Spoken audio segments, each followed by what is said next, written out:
मेवाड़ी में कहते हैं माया मांडरिया।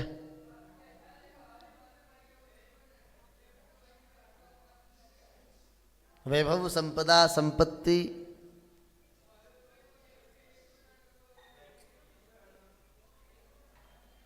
एक बार तो ऐसा हुआ कि नारद भी भगवान की माया से बच नहीं पाए, जबकि नारद तो भगवान के बड़े बड़े लाडले हैं, बड़े प्रिय हैं, लेकिन भगवान की माया।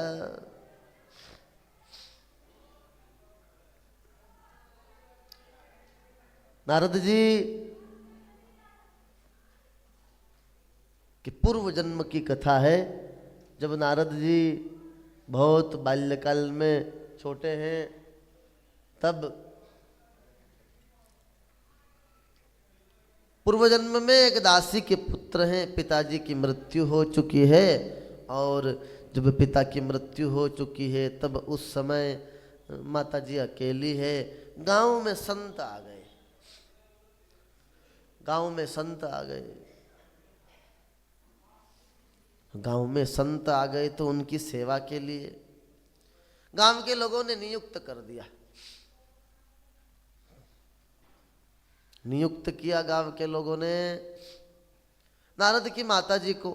संतों की सेवा कर दिया करना, संतों की प्रसाद, संतों की सारी व्यवस्थाएं। अब एक दो महात्मा हो तो गांव से टिफिन ले आओ, और चतुर्मास करेंगे, 4 महीने तक महात्मा रहेंगे, और कई सारे महात्मा हैं तो रोज तो व्यवस्था संभव नहीं है। तो बोले यही सारी सामग्री रख दो और किसी को नियुक्त कर दो जो रोज भोजन बना दे। तो सबने कहा कि वो एक माता जी है, वो विधवा है, वो बना देगी। पूछा तो हाँ कर ली। अब नारद भी अपनी माँ के साथ वहां रहते हैं।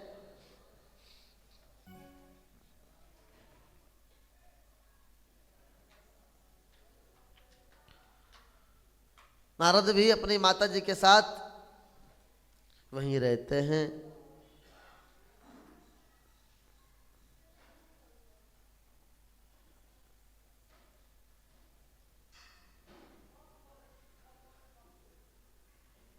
महात्माओं का भोजन तो आराम से होता है, आराम से होता है ना। 11 बजे के पहले महात्मा भोजन नहीं करे, और महात्मा भोजन कर ले, फिर जो उनके साथ वाले सेवक है वो सब भोजन करे, उसके बाद में फिर ये इनका नंबर लगे रसोई बनाने वालों का। तो फिर नारद को भूख लगती बहुत। तो भूख लगे तो क्या करे,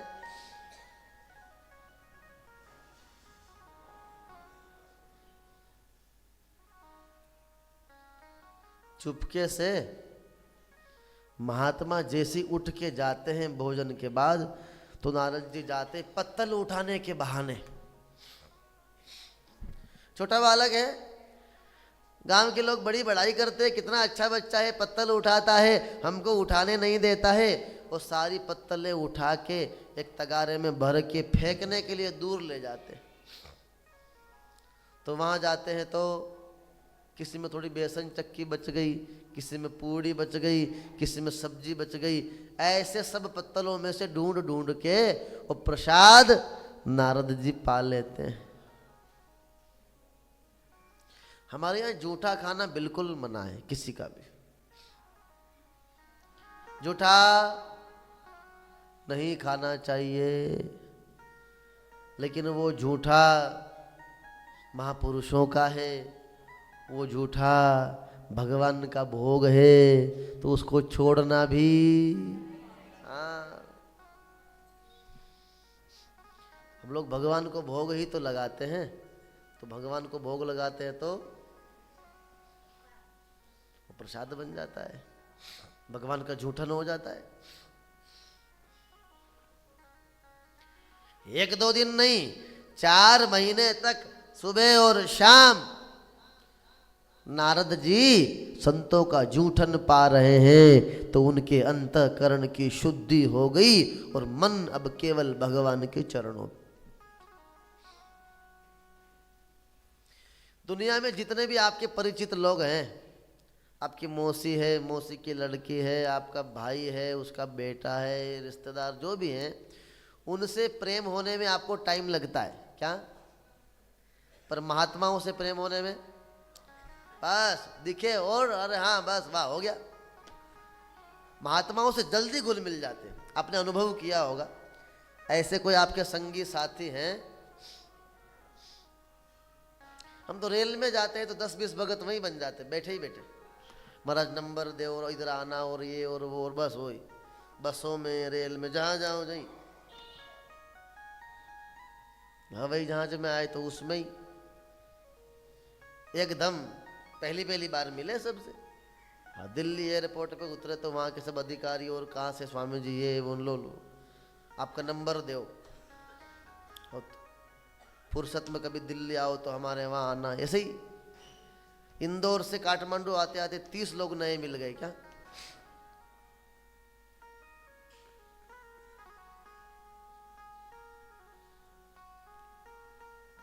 तो वो वहां मिल गए एयरपोर्ट पे सब, तो हमारा काम जल्दी जल्दी हो गया। हम पहले यहाँ बुकिंग करने आए थे जब तो बहुत परेशान हो गए, अभी तो क्या वो सेटिंग बैठ गई सब हमारी, वो जिन लोगों से मिले वो सब वहाँ उस स्टाफ में ही थे, तो जल्दी जल्दी सारा काम हो गया हमारा फटाफट। और फिर वो 3 की सीट पे हम 2 आए, 2 ही महात्मा, अंदर भी पहचान हो गई हमारी। फिर पीछे कहीं खाली था, तो वो जो उनके स्टाफ वाले आते हैं उसको उठा के पीछे ले गए, और हमको 2 सीट पे 3 सीट पे 2 महात्मा आए, और फिर सारी व्यवस्था पानी पियो और ये और वो और सब। तो महात्मा जल्दी घुल मिल जाते हैं, इनको हल्के होते हैं। कैसे हल्के? धुएं जैसे। क्या होता है? बहुत हल्की चीज। महात्मा एटीट्यूड नहीं कि अरे हर किसी से क्यों मिले क्यों बोले, ऐसा कुछ नहीं, बस आनंद है। तो महात्माओं से प्रेम बहुत जल्दी हो जाता है, और जब होता है तो इतना गहरा हो जाता है कि एक क्षण के लिए अपने लोगों को त्याग सकते हैं पर गुरुओं को त्यागा नहीं जा सकता, इतना प्रेम हो जाता, इतना ज्यादा। एक बार के लिए ऐसा लगता है कि घर से आए तो बेटे की भली कम याद आए, पर कुंभ में से आएंगे तो गुरु जी की बार बार याद आएगी। ये होता है बार बार, जबकि कोई रिलेशन नहीं, ये भी नहीं पता वो कहाँ के, बिहार के है कि झारखंड के है कि राजस्थान के, कहीं मालूम, जाति नहीं पता, नाम नहीं पता, पर इतना स्नेह हो जाता है कि शादी में 4 दिन रह के आए तो शादी वालों को भूल जाएंगे, पर कहीं कथा में 4 दिन रह के जाएंगे तो घूमती रहेगी, बार बार याद आएगा। तो इतना प्रेम उन संतों से नारद जी को हो गया कि चतुर्मास पूरा होने के बाद संत जब प्रस्थान कर रहे हैं तो नारद जी रोने लगे, बिलखने लगे।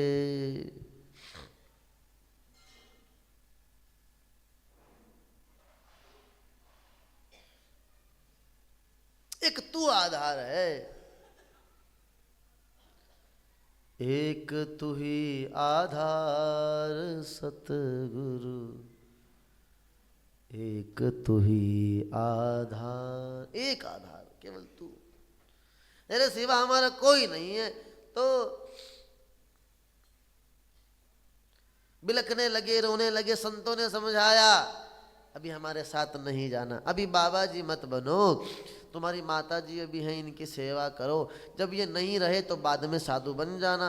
तो समय आया, माता जी नहीं रही, उनका सब क्रियाक्रम करने के पश्चात नारद जी भगवत स्मरण करने लगे गंगा के किनारे जाकर के। उनका शरीर पूर्ण हुआ, दूसरे जन्म में ये नारद जी ये ब्रह्मा के पुत्र बने, और ये भगवान नारायण के भक्त बने, विष्णु के भक्त बने।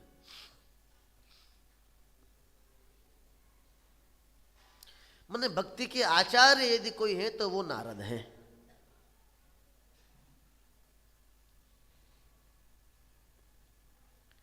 भक्ति के आचार्य नारद मुनि।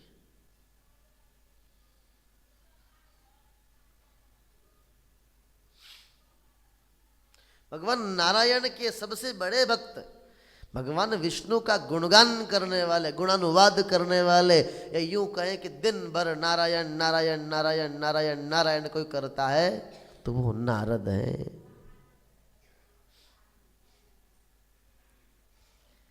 तो एक बार की कथा है कि शंकर भगवान ने तप किया गंगा के किनारे। उनकी तपस्या को भंग करने के लिए कामदेव आए हुए थे। कामदेव ने बहुत प्रयास किया, शिव जी का तप भंग नहीं हुआ। तो महादेव ने तीसरा नेत्र खोला, और जैसे ही शिव जी ने तीसरा नेत्र खोला, कामदेव जल करके भस्म हो गया। और शिव जी ने श्राप दे दिया, संसार में सभी जगह तुम्हारा प्रभाव रहेगा, लेकिन इस स्थान पे तुम्हारा कोई प्रभाव नहीं रहेगा। और वो जगह जहाँ शिव जी ने तप किया, महादेव ने श्राप दिया, हजारों सालों के पश्चात उसी जगह पर आज नारद मुनि आ गए और नारद ने तपस्या करी, विष्णु भगवान की आराधना करी। सशंक चक्रम सकिरीट कुंडलम सपीत वस्त्रम ससरेरुहे क्षणम सहारवक्षस्थल कौस्तुभश्रियं नमामि विष्णुं शिरसा चतुर्भुजम्।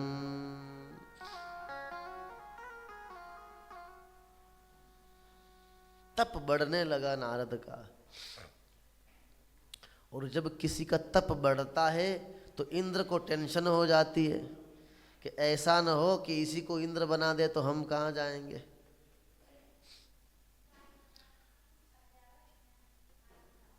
कई बार ऐसा होता है कि नए कुछ लोग तैयार होते हैं तो बूढ़े बूढ़े लोगों को दुख होता है, बहुत पुराने लोगों को बहुत दुख होता है, अब हमारा क्या होगा।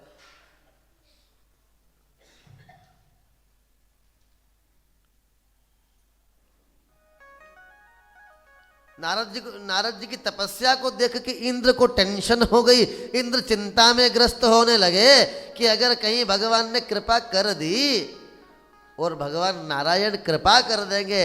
नारायण तो कृपालु हैं, दयालु हैं, वो तो दया सिंधु हैं, करुणा सिंधु हैं। और भगवान नारायण ने कृपा करके नारद को इंद्र बना दिया तो हम कहाँ जाएंगे। तो क्या करें, इंद्र ने नारद की तपस्या को भंग करने का निर्णय लिया। उर्वशी, रंभा, मेनका इन अप्सराओं के साथ वसंत ऋतु सहित कामदेव को भेज दिया। आ गए कामदेव, खूब प्रयास किया, खूब बाण पुष्पों के नारद के हृदय पे चलाए, लेकिन नारद जी का मन विचलित नहीं हो रहा है। क्यों? उस जगह का प्रभाव है। उसी जगह पर शिव जी ने कामदेव को श्राप दिया था, उसी जगह पर।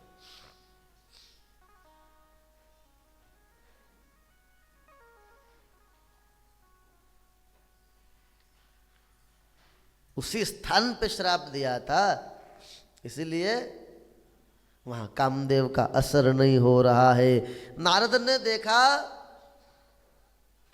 कि कामदेव बड़ा प्रयास कर रहा है, लेकिन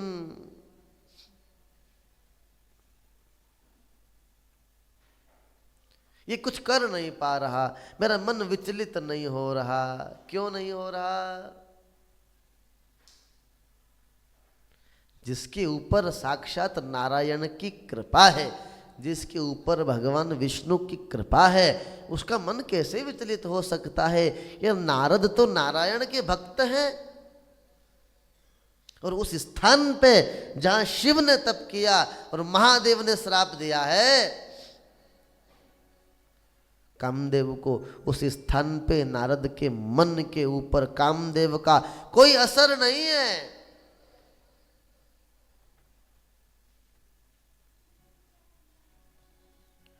नारद ने देखा कि ये बहुत प्रयास कर रहा है लेकिन मेरा कुछ नहीं बिगाड़ पा रहा, तो नारद ने सोचा कि मेरे तप का प्रभाव है।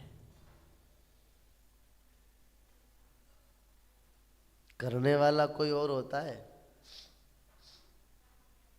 लेकिन घमंड अहंकार मनुष्य कर लेता है।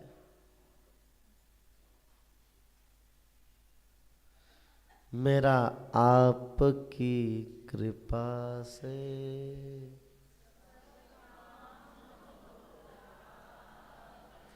करते हो तुम पशुपति, मेरा नाम हो रहा है, मेरा आपकी कृपा से।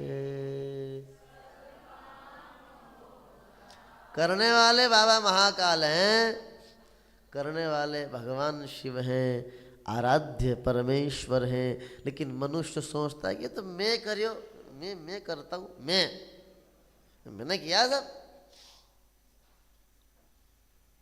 ये बच्चा किसका है? मेरा बच्चा है।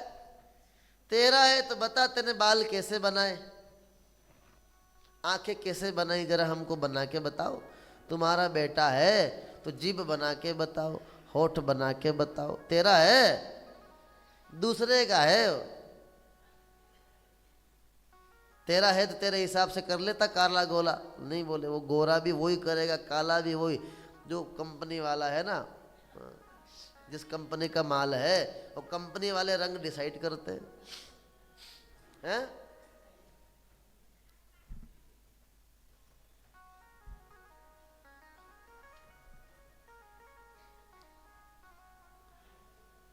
मेरा है खाली ऐसे कहने से, दूसरे को हमने अपना मान लिया यूं ही।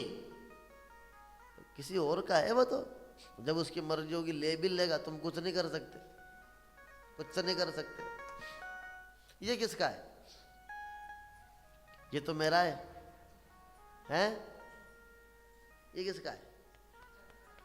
नहीं, ये मेरा है तो मैं किसी कभी शुगर नहीं होने दूं, कभी अटैक नहीं आने दूं, मैं कभी जुकाम नहीं होने दूं। मेरा है, मेरी मर्जी पड़े जैसे चलाऊं। लेकिन चलने वाला ऐसा नहीं है। सामने जलेबी रखी है लेकिन खा नहीं सकते। क्यों? ऊपर से ही बंद है सिस्टम, वहीं से। डॉक्टर ने कहा घी नहीं खाना, तेल नहीं, बिल्कुल नहीं। अब मालपुआ तो रखे सामने, मन ने कहा कि देख लो, आधा चख लो। जीभ भी कह रही कि आ जाए तो अच्छी बात है, पर उसने वहां ऊपर से काट दिया, नहीं। तो भले ही मालपुए के बीच में बैठे हो पर खा नहीं सकते। और क्या, उसने कह दिया कि मूंग की दाल उबाल के पियो और सूखी रोटी खाओ एक, तो उतना ही खाना है। और कई लोगों की रोटी बंद हो जाती है, बोले ज्वार और बाजरा मिला मिला के खाओ, चना वना जऊ डाल के। गेहूं बंद है। घर में गेहूं कितने बड़े, 100 कुंटल गेहूं रखे हमारे, 2-4 दाने खा लोगे? बोले नहीं खा सकते। सब सिस्टम उसके हाथ में, ऊपर वाले के हाथ में। इसीलिए जिसने बनाया प्रोडक्ट, उसी के हिसाब से ये पूरा सब काम चलने वाला है। तो यहाँ करने वाला कौन है? भगवान है। शिव के श्राप से कामदेव असर नहीं कर पा रहे।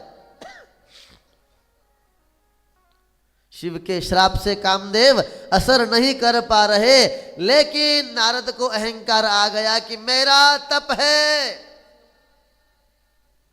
एक कुत्ता एक बैलगाड़ी के नीचे नीचे चला जा रहा है, तो किसी दूसरे कुत्ते ने पूछा तू कहाँ जा रहा है? इस बैलगाड़ी के नीचे नीचे क्यों दौड़ा जा रहा है? तब उस कुत्ते ने कहा तुझे दिख नहीं रहा, इतनी बड़ी बैलगाड़ी लेके जा रहा हूं। तो उस दूसरे कुत्ते ने कहा रुक तो सही थोड़ा। अरे बोले मैं रुकूंगा तो बैलगाड़ी कौन ले जाएगा? बोले रुक तो सही, तू रुक जा तो तेरी बैलगाड़ी भी रुक जाएगी। तो कुत्ता रुक गया तो बैलगाड़ी तो चली गई। वो वजन उठाने वाला कौन है? बैल है। पर दोनों बेलों के बीच में कुत्ता चल रहा है। अब कुत्ता नीचे परछाई देख रहा है तो ऐसा दिखाई पड़ रहा है कि पूरी बैलगाड़ी का वजन हमारी गर्दन के ऊपर है। लेकिन जैसे ही कुत्ता रुका तो बैलगाड़ी रुकी। इसलिए ये भाव, कई लोगों को मैंने सुना, बेटों को बोल देते हैं कि ये तो मैं हूं जो तुम हो, जिस दिन मैं नहीं रहूंगा नहीं